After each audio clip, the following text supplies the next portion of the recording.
My name is Rebecca Chagalis, and I'm a Senior Education Strategist for the Camera Education Institute. I am joined here with two of my colleagues, Jannie Finkelstein, Senior Education Researcher at Camera's Education Institute, and Brandy Shufutinsky, the Director of Education and Community Engagement at the Jewish Institute for Liberal Values. Camera, the Committee for Accuracy in Middle East Reporting and Analysis, formed over 40 years ago and is devoted to promoting accurate and balanced coverage of Israel and the Middle East. The Camera Education Institute researches and exposes anti-Israel and anti-Jewish bias and factual inaccuracies in educational materials and curricula, and provides strategic support to parents and teachers to address these problems. JILV works to counter ideological anti-Semitism on the hard left that threatens classical liberalism and also exposes bias in educational materials, working with parents and teacher communities. Please put your questions in the chat. At the end of the talk, we will answer as many questions as we can. Since October 7th, anti-Semitism has risen dangerously across our country. Most notably, too many of our campuses have been taken over by so-called support for Gaza. In reality, many of these protests and encampments are actually efforts to force universities to adopt BDS measures, call for intifada and genocide against Jews, and make their campuses completely intolerable for Jewish students. While outside agitators have been involved, they have found far too many student leaders and followers willing to engage in resistance by any means necessary. These students did not become Hamas supporters overnight, but were conditioned in the language of oppression and decolonization since they were children. As many of you know too well, our K-12 schools have been promoting the oppressor binary for years, even when they are not explicitly teaching anti-Israel views. This binary states that there are two groups of people, the oppressed and the oppressors. Where do Jews and Israel fit in this binary? Jews, because of our perceived success and our perceived whiteness, despite our thousands of years of persecution, are labeled as oppressors. Ignoring Jewish indigeneity, Israel is seen as a white colonial settler apartheid state. Anti-Semitic tropes applied for centuries against Jews to label us the pariahs in society are now applied to the Jewish state to make it the pariah amongst nations. Israel, according to this binary, like all racist institutions, should be destroyed. Recent polling data shows that college students overwhelmingly support the oppressor binary and as such do not believe Israel has a right to exist. In K-12 schools across the country, students engage in insightful and hateful behavior. Curriculum resources demonize Israel. Radical teacher activists use their classrooms to advance their ideological agenda. And school administrators either actively support these developments or are paralyzed as how to respond. When Congress asked us to share the worst offenders, we chose New York City Public Schools, Berkeley Public Schools, and Montgomery County Public Schools in Maryland. Whether mandated by state requirements, school-driven, or promoted by radical teachers, these three districts, as well as many others in the country, share two troubling similarities. First, the oppressor binary is used in school decision-making, guiding teaching and learning, as well as student and teacher conduct. Second, the incidents in these schools are some of the most egregious, while the school district's responses are some of the weakest, leading to an environment that is hostile to Jewish students and teachers. The largest public school in the country, New York City Public Schools, also has the largest Jewish population of any American city, yet faces allegations of promoting anti-Semitic materials from top-down directives within buildings, among teachers, and from school boards. Despite New York City Public Schools' policy banning political activity in schools, enforcement is lax, evidenced by teachers wearing keffiyehs, displaying pro-Palestinian messaging, promoting anti-Israel literature, and incorporating anti-Israel narratives into classes. Jewish students and teachers have been reportedly targeted for their Jewish identity or connection to Israel, prompting pleas from the Jewish community for the chancellor to address safety concerns, which have been repeatedly minimized and ignored. Berkeley, California is notorious for being a bastion of liberalism, with decades of activism for social justice causes starting in the area. Unfortunately, Berkeley Public Schools has now become famous for tolerating Jew hatred. Teachers are openly peddling tropes, not only about the war against Hamas terrorists, but about anyone who dares criticize anti-Jewish bigotry. As reported in Berkeley Side, a Palestinian-American teacher claimed that Israel's attempt to eradicate a recognized terrorist organization is a war against the existence of Palestinians. She continued, calling parents who expressed concern for their children as being, quote, entitled. But the larger issue is the lack of response from a district administration that continues to turn a blind eye to anti-Semitism. When receiving complaints of anti-Semitism perpetrated by a teacher, administrators transferred a Jewish student to another class rather than discipline the anti-Semitic teacher.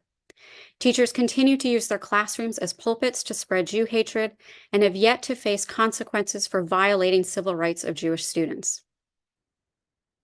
Montgomery County Public Schools is the largest school district in Maryland where 10% of its students are Jewish. Yet, when MCPS underwent an anti-racism audit a few years ago, and Jewish community members requested that anti-Semitism be included in those efforts, they were told no. MCPS actually promotes dismantling what they call, quote, white supremacy culture, which includes values like objectivity. We can see in real time on college campuses the danger of elevating lived experience over objective truth when teaching about the conflict. For years, MCPS has dealt with numerous swastikas and graffiti like Jews not welcome. Jewish students have received death threats. Jewish boys who wear kippot are assaulted. After October 7th, MCPS student groups organized walkouts where some students praised Hitler. Teachers made social media posts claiming Israel killed Palestinians for their organs. And Jewish teachers who spoke up were disciplined. While Jewish parents have demanded the school address anti-Semitism, the district has mostly ignored their concerns. For years, CAMRA and JILV have been researching anti-Zionist curricula organizations, their teaching resources, and their teacher training. The surge of anti-Semitism in the form of anti-Zionism in our K-12 schools after October 7th was not a surprise to us. While too many other Jewish organizations have focused almost entirely on fighting white supremacy, we understood that this form of anti-Semitism was more insidious because it was interwoven in the oppressor binary, expressed in efforts like anti-racism, critical race theory, social justice theory, and diversity, equity, and inclusion institutionalized in our schools and universities. Sadly, too, since October 7th, many Jewish community members have realized that the Jewish communal organizations are not so organized and are still responding to October 6th concerns, not October 8th ones. It is therefore incumbent upon each and every one of us to be engaged in this fight. Tomorrow, the House Education Committee, chaired by Representative Virginia Fox, will question these three subpoena districts. We expect to hear questions about the virulent anti-Semitic incidents in their schools, the insufficient school response, as well as how each of these school districts has responded forcefully to other forms of hate, but have had a muted, both sides approach to anti-Semitism. We would like to thank the parents and teachers from Berkeley, New York City, and Montgomery County in their efforts in fighting anti-Semitism in their school districts. My colleagues and I are going to share 3 areas of concern that parents and community members should monitor. Brandy will start us off by discussing ethnic studies. Thank you, Rebecca. Next slide, please. So as we watch university campuses erupt in anti-Semitism, it begs the question, why have students been so easily radicalized? In order to understand what's happening in colleges, we need to consider what children are learning before they get to college. Many schools of education are training future teachers and administrators in an ideology that is hostile to liberal democratic values. University students, specifically in schools of education, are being taught that decolonization and liberation ideology should be the foundation of all learning and activism. What's been happening in California and in school districts in other states provides a perfect example of what happens when decolonization and liberation ideology drives policy. Leadership in California are now requiring students to complete an ethnic studies class in order to graduate from high school. These types of policies and requirements that are being forced upon students explicitly fuel anti-Semitism. Next slide. After legislation to require ethnic studies was signed into law in California, the authors of the original highly anti-Semitic draft of the model curriculum developed their very first ethnic studies lesson. Now, many would assume that it would have focused on Black Americans and the struggle for civil rights, or Asian Americans and their experiences immigrating to the Golden State. It would be logical to think that Latino Americans would be the focus of the first lesson drafted, or Native Americans given their rich history in California. So imagine everyone's surprise when the very first lesson published on the Liberated Ethnic Studies website was Teach Palestine. Now, there are those out there that'll say that this critique is being anti-Arab, or it's some sort of call to erase Arab Americans from history. This couldn't be further from the truth. What was shocking was the very real erasure of Black, Latino, Asian, and Native Americans from the Liberated Ethnic Studies first lesson. I mean, so many people supported the ethnic studies requirement because they acknowledged that the histories, experiences, and contributions of those communities had been excluded for too many years. What we were seeing was history repeating itself. Black, Latino, Asian, and Native Americans were once again being swept aside, replaced with lessons that were about ideology and global politics rather than people and communities. Anyone with the most basic knowledge of history could see immediately that the Teach Palestine curriculum was based on historical revisions, lies, and anti-Semitic ideas. In fact, I argue that the Teach Palestine curriculum does exactly what critics of current social studies classes do. It erases the histories of minoritized communities, replacing those narratives with the narrative of another. Next slide. Teach Palestine, along with every individual and organization who promotes them, makes their position clear. They don't believe that Jews should have the same rights to be represented in curriculum and the same experiences and histories and narratives shared. Next slide. Trying to head off pushback on their ideologically biased position, liberated ethnic studies activists are not limiting their recruitment to college students and future teachers. They are actively targeting high school children to become part of their movement. At the end of 2023, the Coalition for Liberated Ethnic Studies recruited their first cohort of high school students to participate in 8 weeks of liberated ethnic studies indoctrination. Upon completion of the 8-week program, participants were awarded $500. Next slide. Ethnic studies activists have seized on this moment with dozens of organizations forming to provide teacher training and professional development and to develop curricula, including JIDO, which has a history of spreading anti-Semitic ideology. These organizations have a very clear mission, equating things like capitalism, belief in God, and property ownership with white supremacy. And as these beliefs become normalized in classrooms, activists are developing students into an ideological army ready to take orders. After the October 7th Hamas terrorist attacks, students were activated by activist teachers and community activists to stage walkout protests in support of Hamas.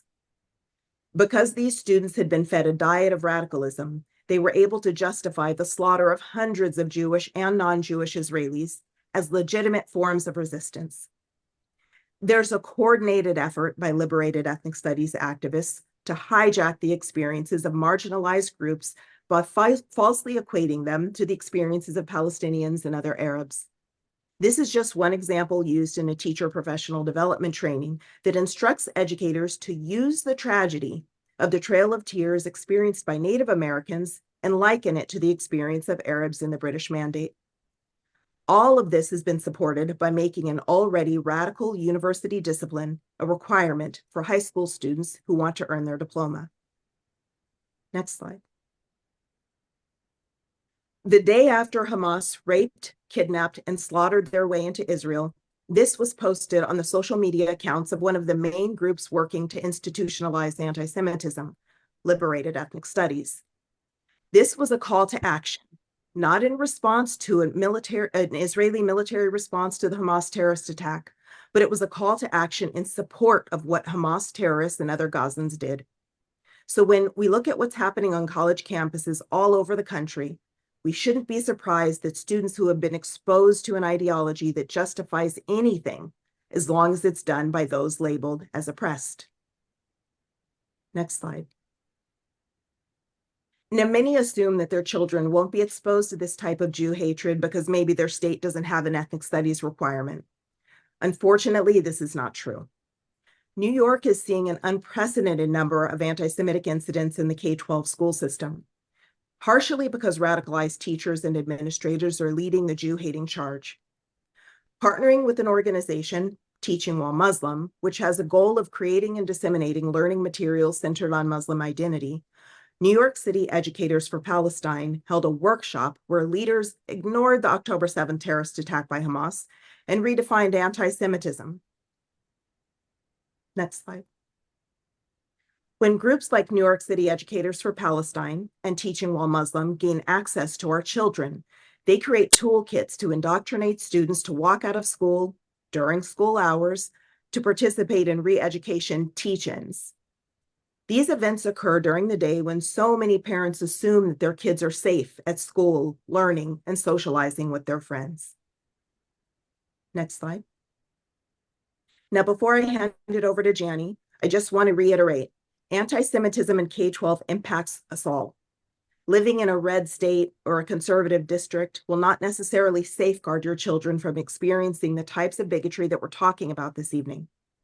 The Ethnic Studies Network of Texas works with the Coalition for Liberated Ethnic Studies, the same group that pushes anti-Semitic materials into classrooms all over the United States. And they're actively pressuring Texas policymakers to follow California's lead and mandate ethnic studies in K-12 schools. Jani. Thank you, Brandy. Next slide, please. Anti-Israel activist organizations have multiple strategies to reach educators and infiltrate schools. After October 7, their efforts have intensified, as my colleagues have shared. And as Brandy shared, many are part of a network, an interconnected web of organizations and activists focused on pushing anti-Israel ideology into K-12 classrooms and instigating anti-Semitic sentiment among the youth in America. Another example of this sort of organization is the Arab Resource and Organizing Center, or AROC. AROC is one of the most active anti-Israel groups protesting Israel's military response to the Hamas attacks on October 7.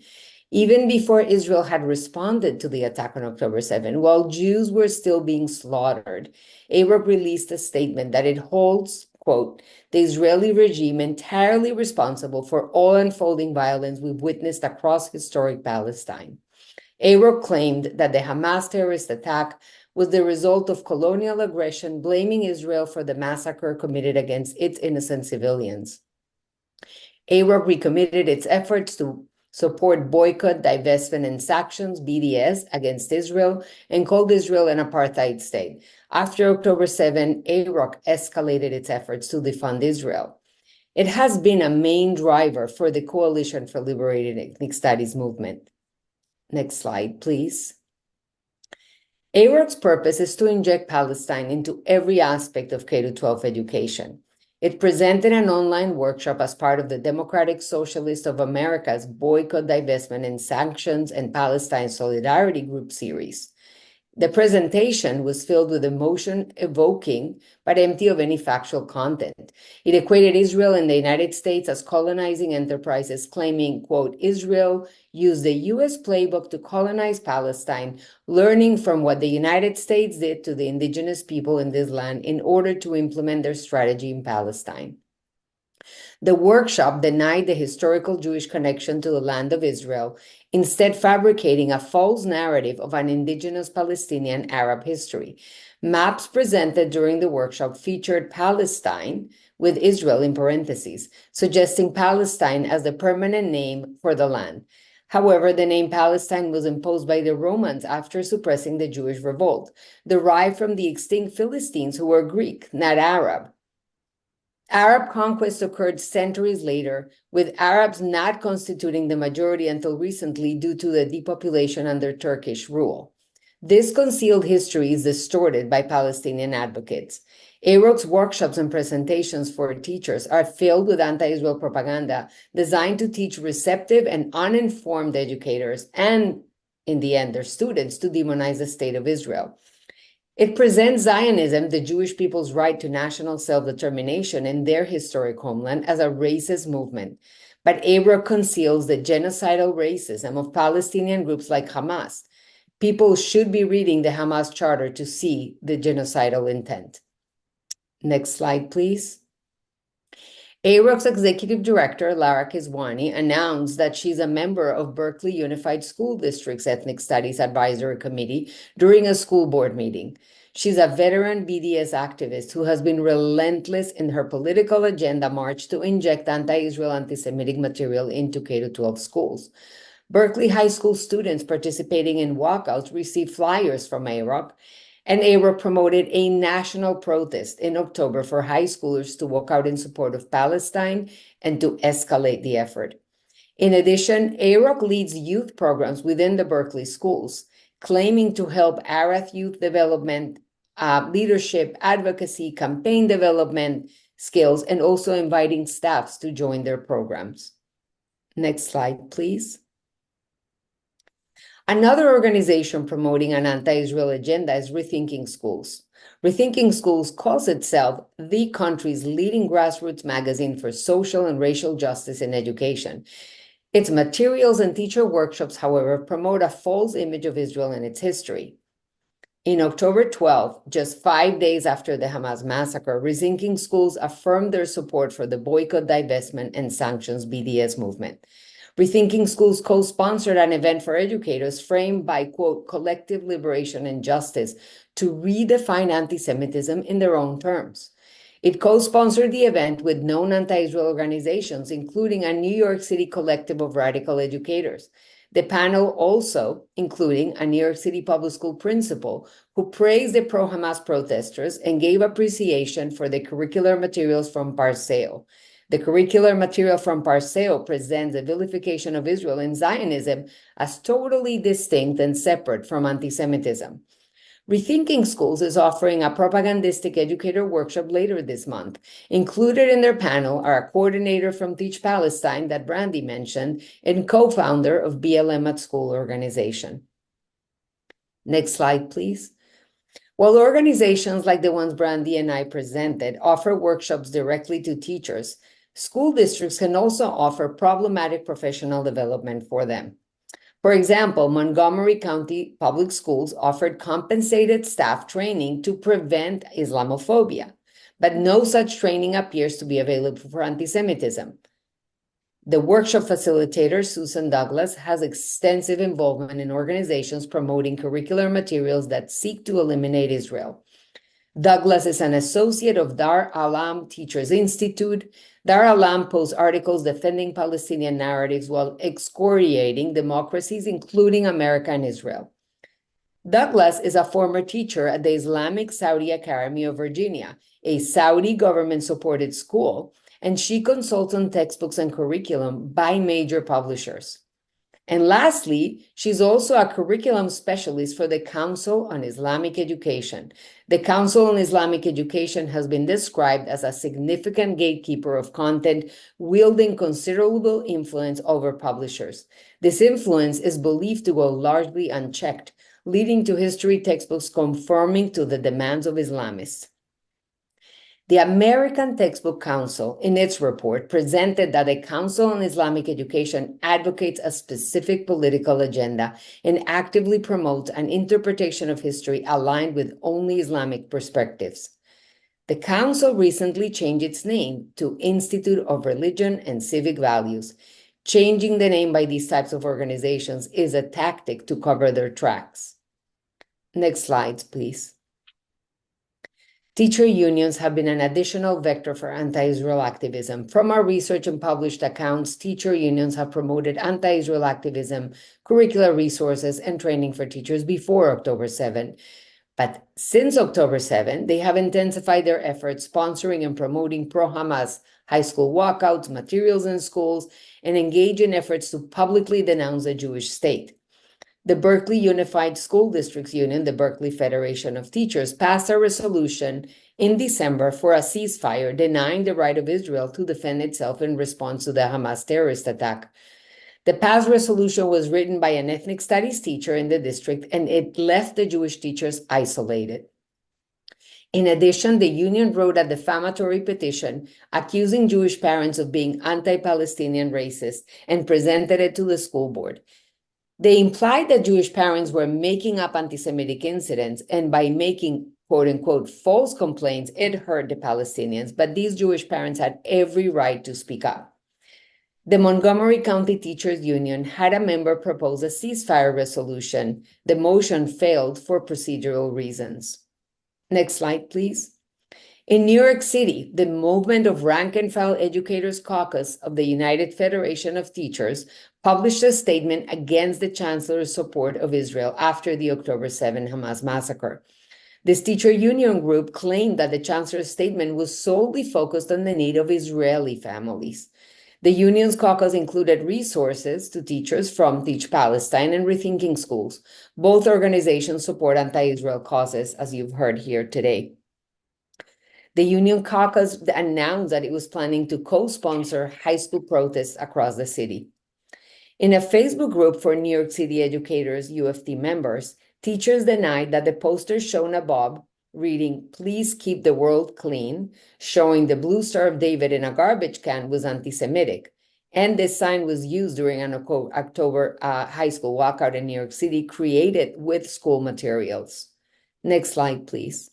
More recently, the Massachusetts Teacher Association approved the ceasefire resolution, labeling Israel's defensive war against Hamas a genocidal war on the Palestinian people. The MTA also approved a resolution to develop a framework and curricular materials for learning about Israel in what it calls, quote, occupied Palestine, to be used by teachers in classrooms. Next slide.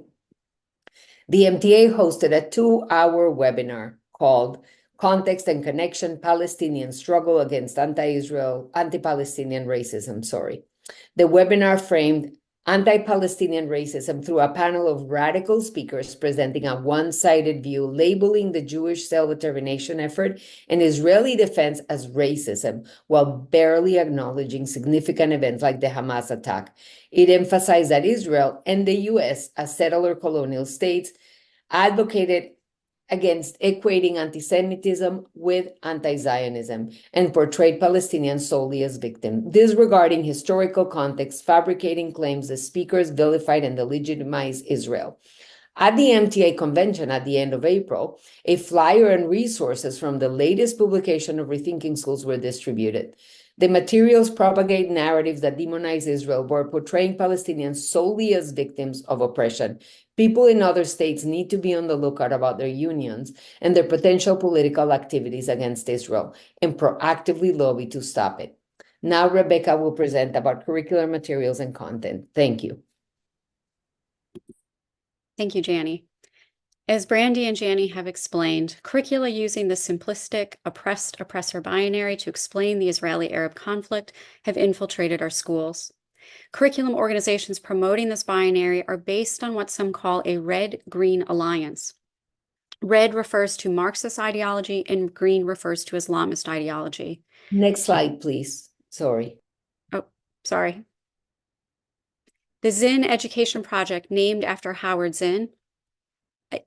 Zinn is an anarchist and socialist who wrote A People's History of the United States, which has been widely used in American classrooms for decades. After October 7th, the Zinn Education Project curated a set of resources on the Arab-Israeli conflict. They state, students need to study how the current crisis is shaped in large part by the settler colonial history and conditions of apartheid.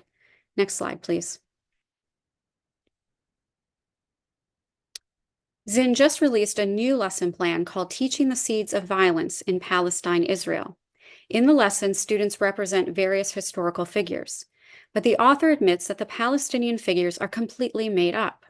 The author reports that at the end of the lesson, his students shared that they, quote, recognized that what began as the Palestinians' land ended with appropriation and domination.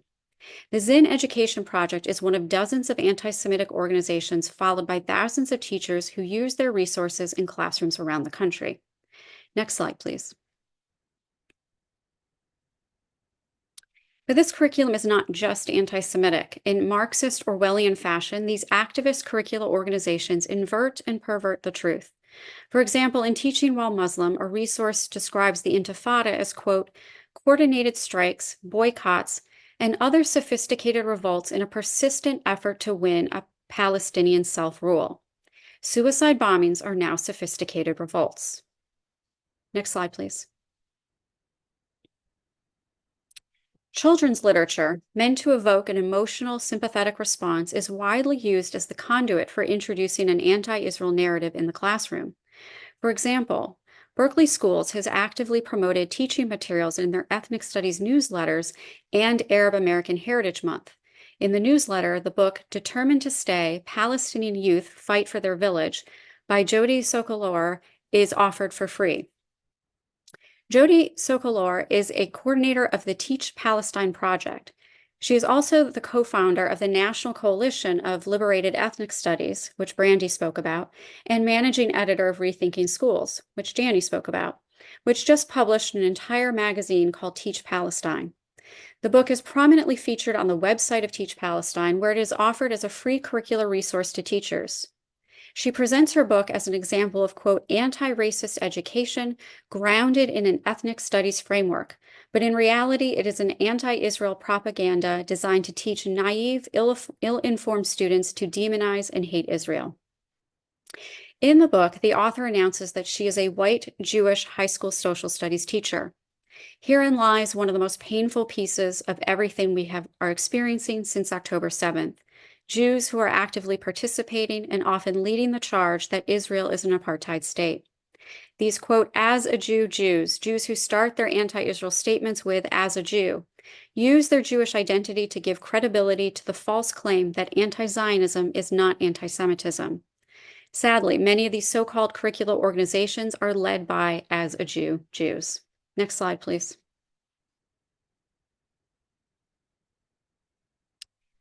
May is Jewish American Heritage Month, where many school districts are promoting recommended books. New York City Schools recommends a lengthy list, but as the Elders of Zion blog points out, nearly half of Jews live in Israel, but none of the books on the New York City list address this reality. Yet, in the general library collection and for Arab American Heritage Month, many schools have promoted books from the Palestinian perspective that either portray Israelis as oppressors or erase Jews altogether from Israel. Next slide, please. By now, many realize that this anti-Israel narrative did not begin on October 7th. Many school districts, including the subpoena districts, have been promoting anti-racism, demanding that teachers and students take a stand or a knee against supposed systemic racism. The language of anti-racism, colonial settler, apartheid, decolonization, abolitionist, and liberation have been present in schools for years. In 2021, 3 years before people were really paying attention, Fairfax County Schools in Virginia had incorporated videos into literacy lessons from Woke Kindergarten. Woke Kindergarten describes itself as a, quote, global abolitionist early childhood ecosystem and visionary creative portal. Parents investigated Woke Kindergarten and found multiple social media posts calling for the destruction of Israel. 3 years later, a whistleblower at an Oakland, California school shared with the media that his school had spent $250,000 on Woke Kindergarten despite falling test scores. And in New York City, teachers used one of Woke Kindergarten's rewriting of the wheels on the bus to the wheels on the tank, turning the song into a Palestinian resistance poem. Woke Kindergarten is an example of intersectionality, a framework for understanding how overlapping identities are affected by power and how groups that are considered oppressed can join forces together in their resistance against so-called oppression. Next slide, please.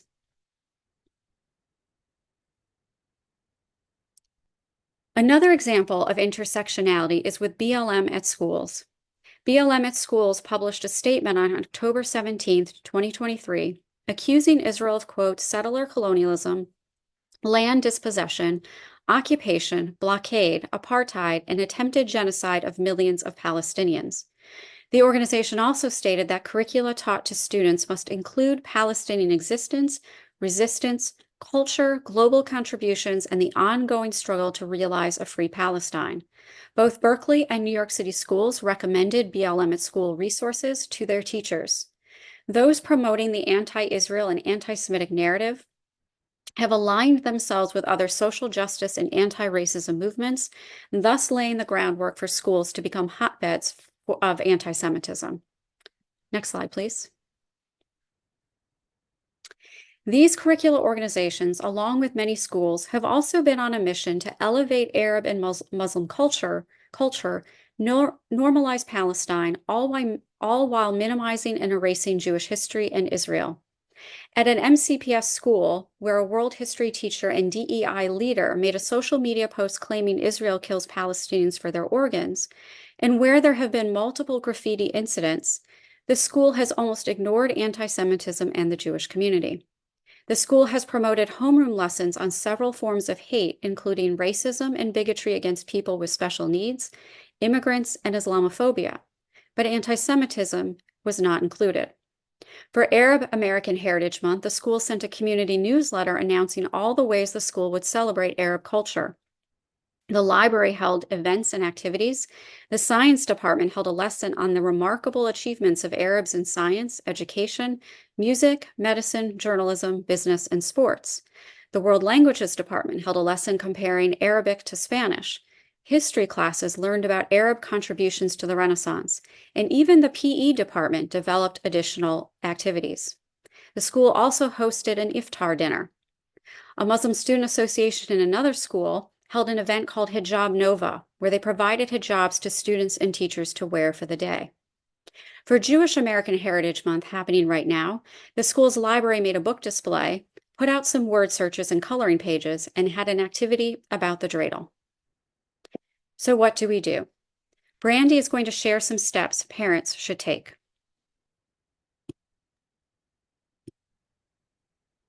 So working together with organizations like Camera, like Peer K12, we've come up with a couple of different tools that parents and community members can use together in their school districts. And this is one of them. After the webinar, we're going to send this out along with some other resources to everyone who registered. One of the first things to consider is encouraging your school district to adopt and enforce the IRA working definition of anti-Semitism.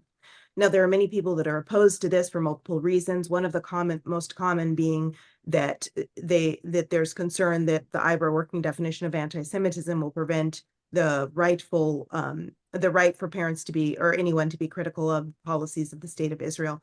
That is not true. What IRA does is it gives a framework for understanding what is and what isn't anti-Semitism. And obviously, looking at the state of our schools and learning right now, that's very needed. We encourage everyone to please explore the resources at the Camera Educational Institute, and there are many. They are wonderful, rich resources. To recognize and celebrate Jewish American Heritage Month, and as Rebecca pointed out, we see little attempts to maybe with coloring pages and I guess, what did you say, the history of the dreidel?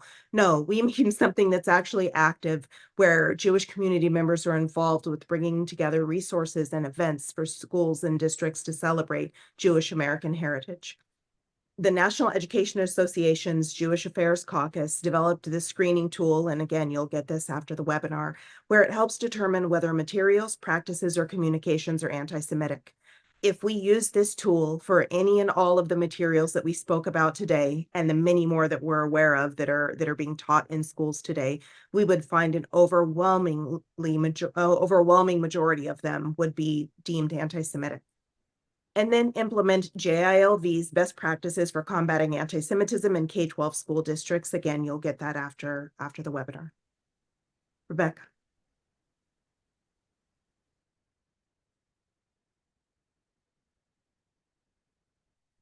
Next slide, please. In addition to the resources that Brandy just shared from JILV and others, I want to highlight some resources on the Camera Education website that will assist parents on the ground. First, CAMERA produces extensive research reports on curricula. Our latest is on Brown University's Choices program. We also have a chart explaining all of the curricula resources we discussed tonight and many more, with explanations as to why they are so problematic. We have curated a list of recommended children's and young adult books on Israel, as well as a list of highly problematic books.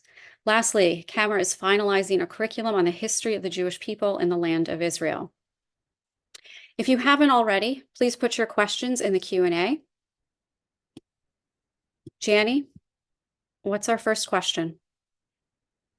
Hi, thank you everybody for all your incredible questions. We hope that we can address many of these interesting ideas that you really want us to discuss. So the first question is, what can communities do to combat infiltration of anti-Israel teaching in the local schools? I'll start. Go ahead. So one of the most important things is to actually be aware of what's happening in your schools regarding policies and regarding curricular materials. And we're seeing that start to happen, thank goodness. A lot of parents have become very involved in their children's education. We need that and more. In coordinated efforts is always more helpful rather than doing it kind of as a lone wolf. So when you're aware of what curricular materials are in your kid's school, say you submit a public records request to get access to that material, and then the question may come up, okay, now what do we do with it? How do I know if it's anti-Semitic? That's when you contact one of us. You can contact CAMERA, you can contact JILV. This is what we do. We go through materials, we make suggestions, we, highlight problem areas, and then we use that information to hopefully help parents and community members work with their district to do better for our kids. In addition to the steps that Brandy recommended, I would also add that it's enormously important for parents to realize that your school board and your school board elections are, is very, very important in terms of stopping the funding of these organizations. If the district is bringing them in for teacher training, contracting them for resources and whatnot. And in general, your school district sets the budget. And so, throughout this talk tonight, we have emphasized certain themes that have really overtaken the schools, the oppressor binary, the focus on, colonial settler and decolonization, even when they're not talking about Israel. Those are choices that school districts make, and those choices are usually represented in how they spend their money. So if you have school board elections coming up, it's really important to support candidates who not only want to fight anti-Semitism and make sure that they want to fight all forms of anti-Semitism, not just when it manifests as white supremacy, but also candidates who are interested in academic merit versus this lived experience and, promoting identity politics in the school classroom. Hey, thank you, Brandy and Rebecca. The next question is, what cities has this coalition, the Liberated Ethnic Studies Coalition, what cities has it impacted or areas in the country? All regions of the country. So they're operating in multiple states in different ways. And they design themselves a coalition because they're coming into schools in different ways. In certain places like California, where there's an ethnic studies requirement, or in Minnesota, where there's a newly adopted ethnic studies requirement, they're coming in by providing teacher training and professional development on ethnic studies and curricular development. In other places like parts of Massachusetts, like Texas, like Florida, they're coming in through DEI, culturally responsive education programs. So multiple districts all across the country, their entire goal and mission is to make this to make this a national effort, and that's what they're doing. Thank you. The next question is, why can law enforcement go after these organizations? Well, we have, free speech laws, and this is not necessarily a crime, even if it's insidious and despicable. This isn't necessarily a law enforcement issue, unless of course, there was, some crime being committed here. However, this is where there are other laws, though, that may apply in terms of Title VI of the Civil Rights Act. There may be additional laws and educational statutes that vary state to state. Obviously, there may even be regulations that the school has that are not being carried out. And so it's really important for parents and community members to familiarize themselves with their school district's policies, their state's policies. In some states, it's possible to file civil rights complaints in an educational setting in addition to Title VI. So there's a lot of different avenues that parents and community members can take legally. But I also want to emphasize that that's just one route. The legal avenue is one way. There's the political avenue. There's the public relations avenue, and then there's the push that parents just need to be in the schools, meeting with their administrators and teachers, and explaining to them what their concerns are, helping them provide accurate resources, and essentially hold them accountable for what and how they're teaching students. Thank you. There's a question asking about what the MTA, how the community has responded, the community of teachers, to push back against the MTA efforts in Massachusetts.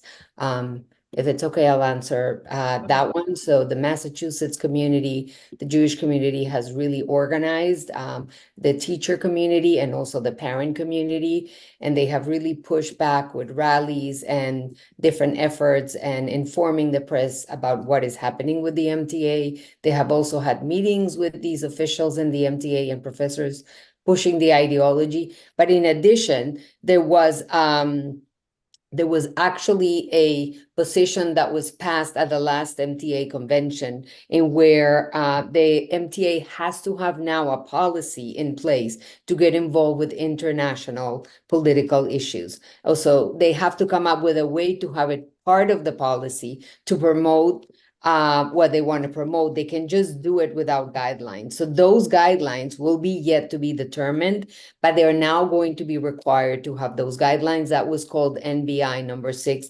There were other motions in place that couldn't be actually voted because there was no quorum of the convention.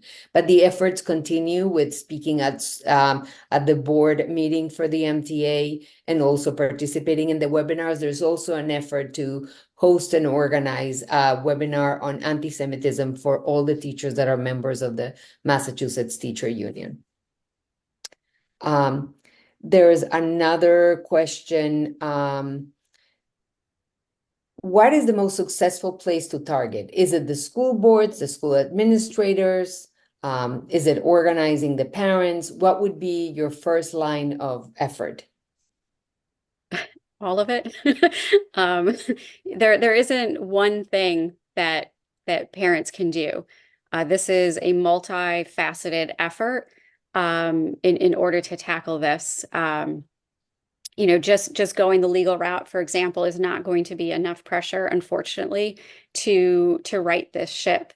And so, in some ways, unfortunately, we're playing a lot of whack-a-mole around the country, and that is very frustrating, not only to us, in the work that we do, but obviously for the parents on the ground. They feel like they can't get ahead of the problem. So, one of the things I would suggest is use the summer to regroup. The incidents should decline over the summer. Your kids will be home. And so to think about strategically what it is you want to do in the coming year. I think it's really important and incumbent upon everybody that this is an all hands on deck situation and that we cannot rely even on camera and JLV to do all the work. We don't have enough people. We need the parents on the ground. We're here to support and provide the resources, but organizing is important. You need numbers. Reaching out to legal organizations that might be able to support you if that's needed. Reaching out to media organizations, reaching out to Camera JLV because we have the research on all these organizations and can help guide your conversations with the district administrators and school boards.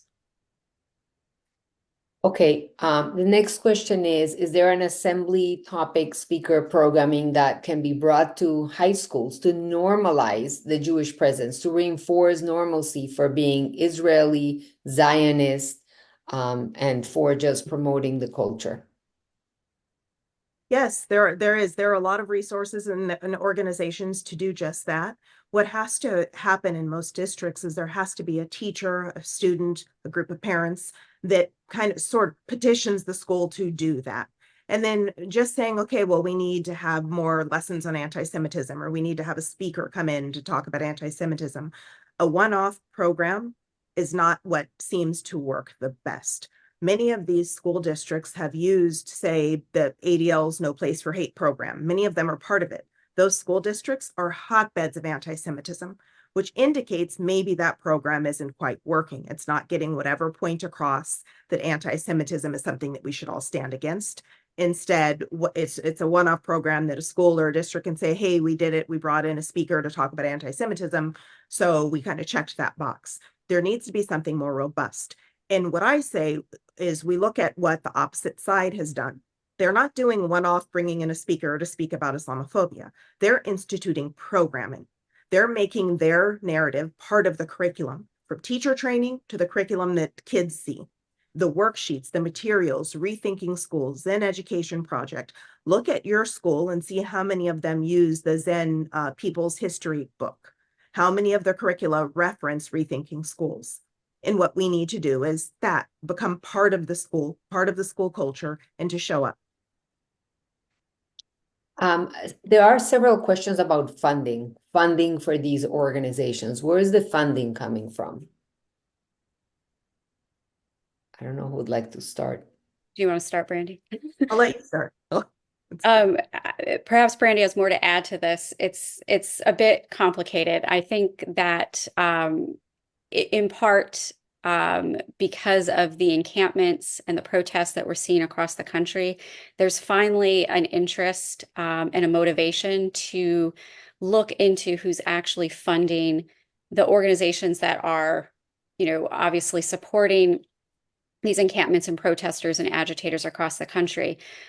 We know, because of the cross-networking of so many of the people and organizations that we spoke about just now, you'll notice that if you try to draw a web of how these groups are connected, it would be very confusing because there's so much overlap and so many of the same people in the same organizations.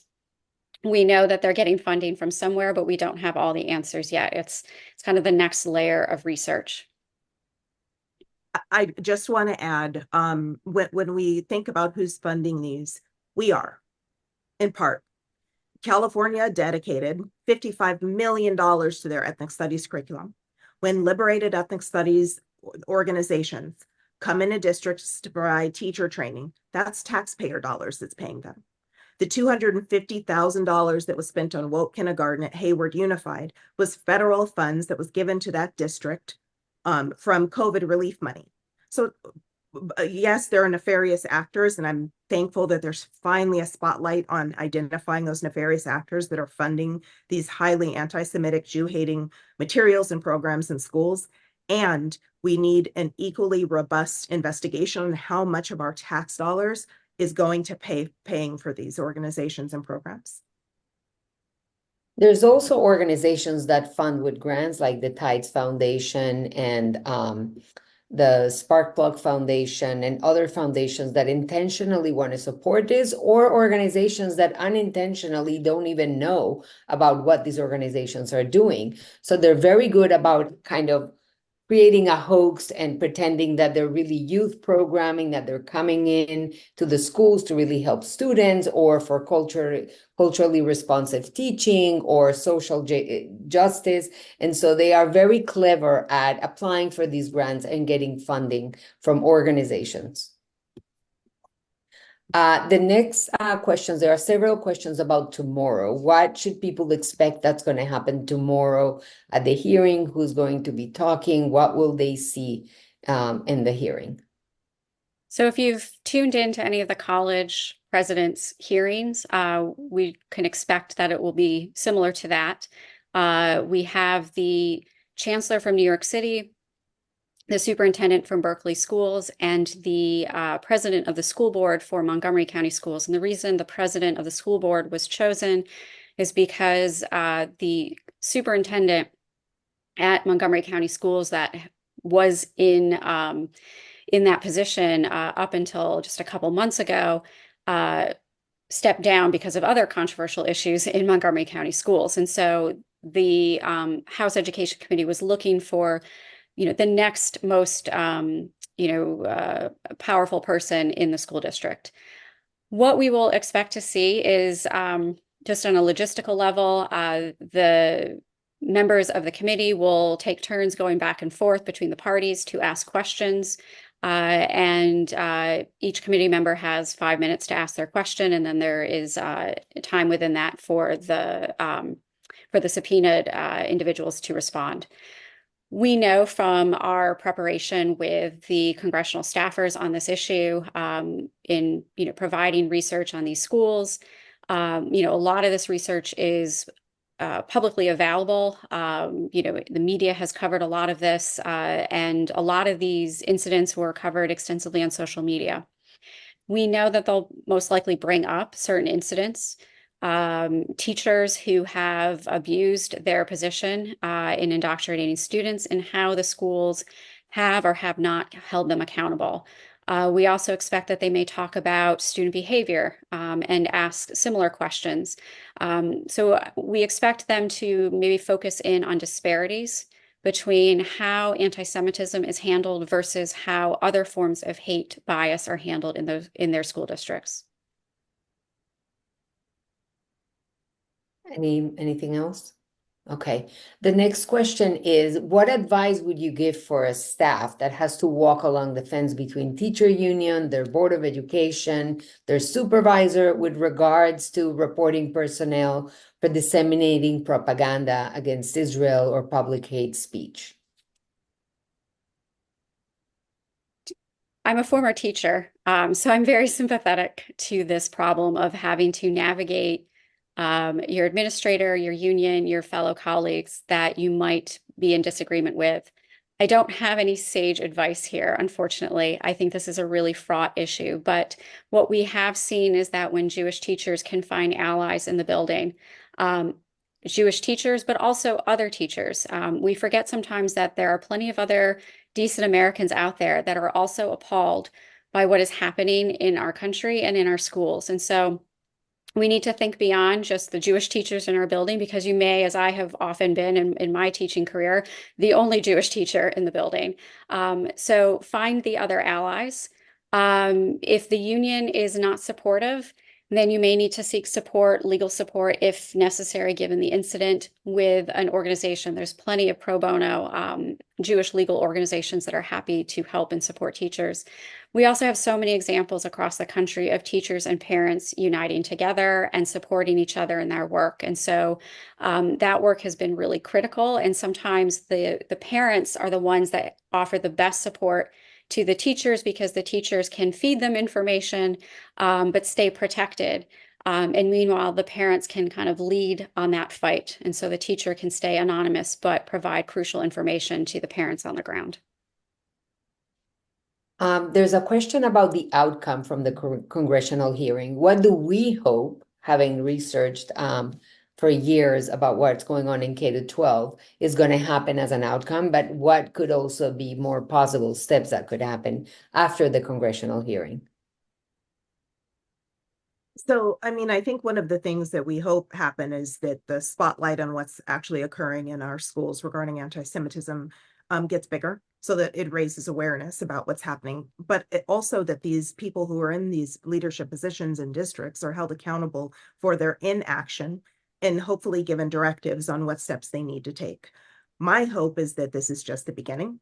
There are plenty of school districts that are having similar, if not worse, problems with anti-Semitism that also maybe deserve to be called before the committee.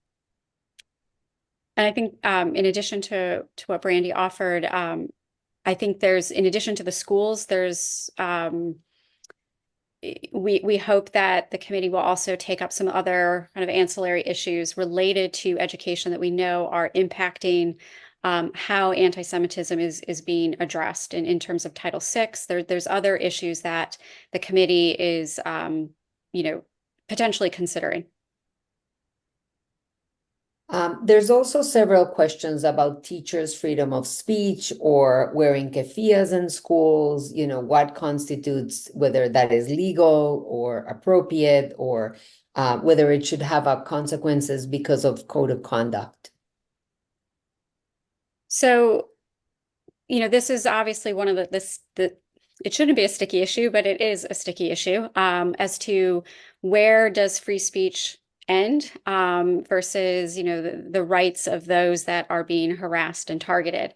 We've seen obviously on the college campuses that all of a sudden these, university presidents who have backed all kinds of restrictions on speech when it comes to, misgendering students, about racism, about what students can wear for costumes on Halloween, are now the champions of free speech when it comes to students calling for the genocide of Jews. And so that double standard is, obviously what is so, kind of despicable in all of this. We see that same challenge in K-12 schools, unfortunately. So, every school district should have state professional standards for teachers when it comes to either how they dress in terms of political messaging, in terms of what they can use as their email signature, what they can hang in their classroom, even social media postings and things like that, most likely these teachers have to sign documents. I certainly did at the beginning of each school year. Obviously, a lot of teachers are abusing that, or what is considered political speech is being redefined in this conflict. And part of the reason it is being redefined is that for several years now, schools have allowed teachers to make statements supporting BLM, LGBTQ, and all other kinds of social justice issues. And now we're at the latest iteration of another social justice issue. And it's, of course, even more contentious if that's possible.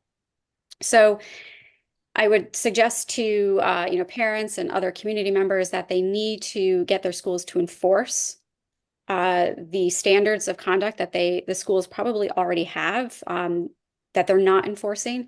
And the other thing that I would also add to that is we all know that if a teacher came in wearing a Confederate flag, sweatshirt, or dressed as the KKK, that would not be allowed. The teacher would be immediately put on administrative leave and under investigation. And so we need to have the same level of standard when it comes to intimidating and harassing Jewish students in schools. There is a question about if there is any brief history that we can give of when this binary and pro-Palestinian movement within teaching in public schools began. How did it grow? How is it that it developed to what it has become now? It's been growing for a number of decades. So what's happened more recently in more recent years is there are multiple different vehicles for anti-Semitism to come into K-12 education. The ideology has been growing in academia for years and years. It's now trickled down where it's now in this loop between K-12 education and academia. So a discipline like ethnic studies, that came in the 60s in the university.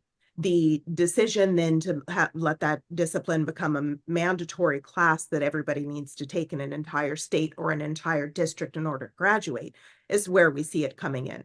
And so what you have is radicalized academics who have been in this discipline for a number of years or for a number of decades, then bringing that ideology into K-12 through teacher professional development or through curriculum development. It's similar to where if you look back at some of the social emotional learning SEL programs first started, they were to address learning differences. I mean, that's how they were structured. It quickly devolved into something else that is just as rooted in the oppression binary as ethnic studies is. And I want to add to that too, that, this language has its roots in Soviet Marxist, Cold War era, history here. And so, just the way that anti-Zionism was targeted against Israel is a fallout from the Cold War. And then the rise of critical theory, which is rooted in Marxism, began really in Berkeley during the 1960s, and was kind of an offshoot of the social justice movements that were part of, civil rights and women's rights and everything in the 1960s, but then took a very hard left turn.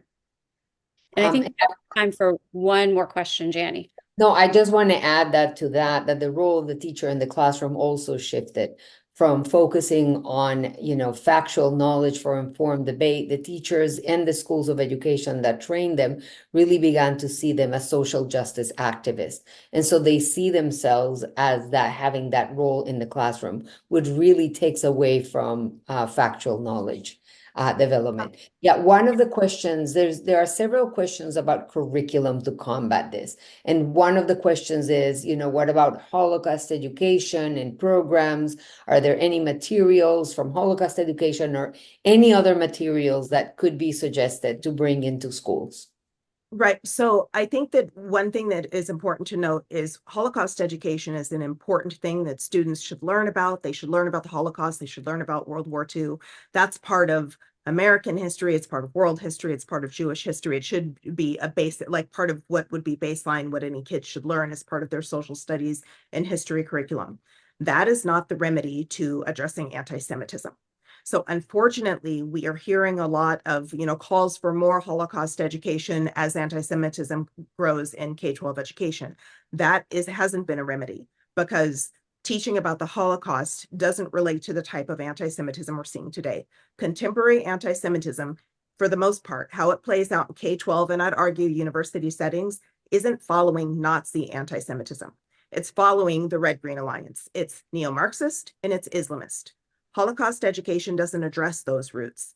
So aside from obviously providing Holocaust education for kids, when we're talking about anti-Semitism, if there's curriculum actually addressing contemporary anti-Semitism, it's going to focus on the ideological roots of contemporary anti-Semitism, which are neo-Marxism and Islamist ideology. And curriculum related to things like ethnic studies, liberated ethnic studies has had a head start. So they're spreading. There are organizations, we're developing a different form of ethnic studies that isn't rooted in the oppression binary, that is what most people think of when they think about ethnic studies, which is more diverse history and social studies of multiple groups that make up the fabric of our country. And so if anyone wants information on that, I'm sure that'll be part of the materials that we send out after this webinar. I also want to add to that, because there is this knee-jerk reaction that when there's an anti-Semitic incident, Jewish organizations will send out a Holocaust survivor. They'll call for more Holocaust education. And as Brandy explained, it's not the type of anti-Semitism that we're experiencing today. But I also want to add to that, I think, the underlying assumption with Holocaust education is that if students somehow learn about how horrible the genocide against the Jews was, they will become more empathetic and, inclined to not be anti-Semitic. And unfortunately, October 7th should have, dissuaded us from that assumption. The worst massacre of Jews since the Holocaust led to celebrations of more and calls for more murder of Jews. And so we're not going to build empathy by, showing Jews at one of our lowest points in history. And I also want to add too that one of the issues with Holocaust education, when it's used as a tool to fight anti-Semitism, not as part of the history curriculum, is that we tend to see an increase in anti-Semitic incidents immediately afterwards in the schools that I work with closely, because students are not educated on the larger context of anti-Semitism, and it just kind of turns into a silly lesson. As Brandy mentioned, you can't just go in and do a one-off. As a former teacher, if you want students to learn, you have to be doing programming that is much more intensive than that. So we would like to thank all of you for attending tonight. Please tune in to tomorrow's hearing. You can stream it live from the House Education Committee's YouTube site. And we want to thank all of you for your continued efforts to fight anti-Semitism. JILV and CAMERA are here to support your efforts. Thank you and good night.